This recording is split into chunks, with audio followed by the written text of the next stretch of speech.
This is a leaflet that Germany scattered to British Army during World War II. American officers embracing a British girl who praises, "You Americans are so different."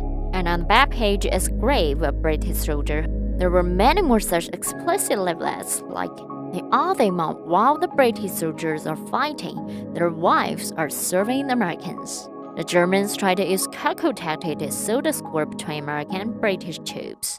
With the upgrading of network technology, propaganda war is also iterating and upgrading, becoming a cognitive warfare with wider coverage. Recently, the Japanese Sankei News published an article saying that the Japanese government plans to start a war against China from next year. Do you know how cognitive war achieves brainwashing without being noticed? Unlike physical strikes, cognitive war is a shot at the mind. Relying on psychology, it uses tendentious or unchoked cotton to attack opponents' cognitive base by means of propaganda, with the aim of changing perceptions. The old Chinese saying, "Subduing the enemy without fighting," is about this. Scholar Lui defeated Ji Wuming, a highly skilled fighter, with his eloquence, which is a perfect interpretation of cognitive warfare. The offensive power of cognitive war closely relates to social development. Let's see what segments it used to be in history. In the first half of the 20th century, leafletting was the dominant way of disseminating information, and there were many more distracting gimmicks like cuckoo tactic. This is a persuasive leaflet from Japanese. Their straight shooter tactics seem not very effective. Their dry language and complex demand of making white flags show no sincerity. The US Army's crocodile teeth tactic is naive. Although their copies was persuasive, being empathetic and pointing out difficulties of cold environment rationally, they won't enough shake the belief to win of Chinese People's Volunteers Army.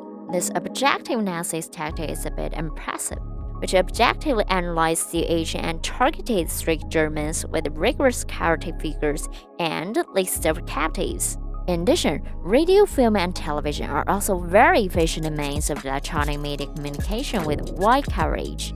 These ways of getting people know where to hide in message were popular on both sides of engagement, and slogans of withdraw or surrender were all over the enemy camp.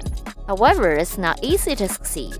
Recipients are wearing these messages because they know that people sending them is up to no good.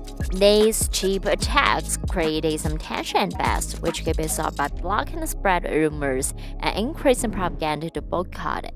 But true grace, instead of dagger, take a short barrel weapon. The modern internet has elevated cognitive war to gold, with leaflet replaced by internet and citizens replacing soldiers as prime targets. The methods have also upgraded to be more covered and informational, in a fashion term, cyber brain control. The cognitive invasion Japan planned to launch next year against China may have begun unnoticed.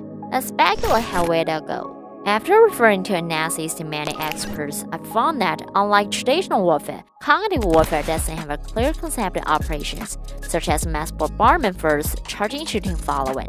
It's a sophisticated layout of multiple moves launched at the same time. Thus, the defense against it is more passive. Let's go to cases. First of all, selective news coverage can be very influential.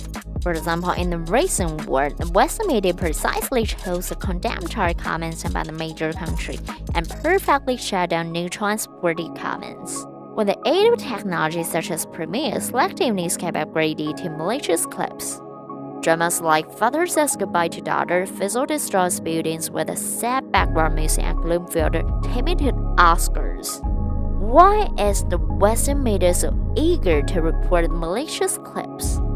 The accurate fact tells that people are easily governed by the first impressions that fixed one's judgment like an anchor sinking to the bottom of the sea.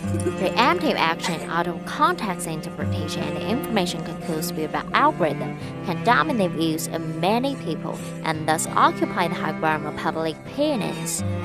That's a good bargain compared to war.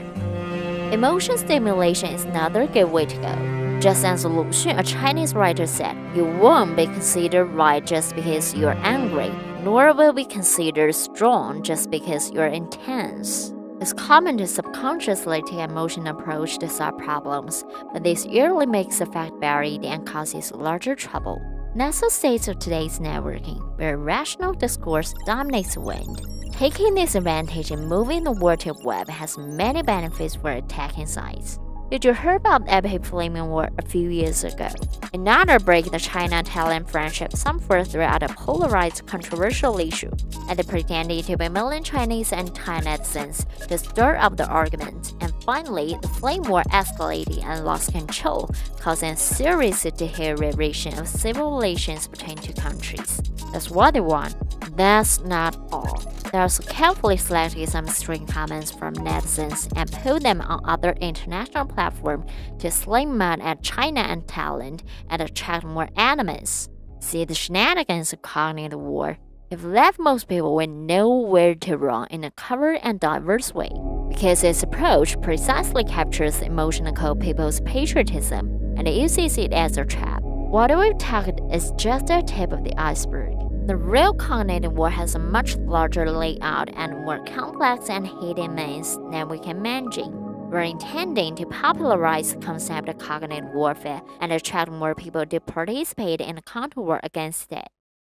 Thank you for watching. Please hit the like and subscribe button if you enjoy it.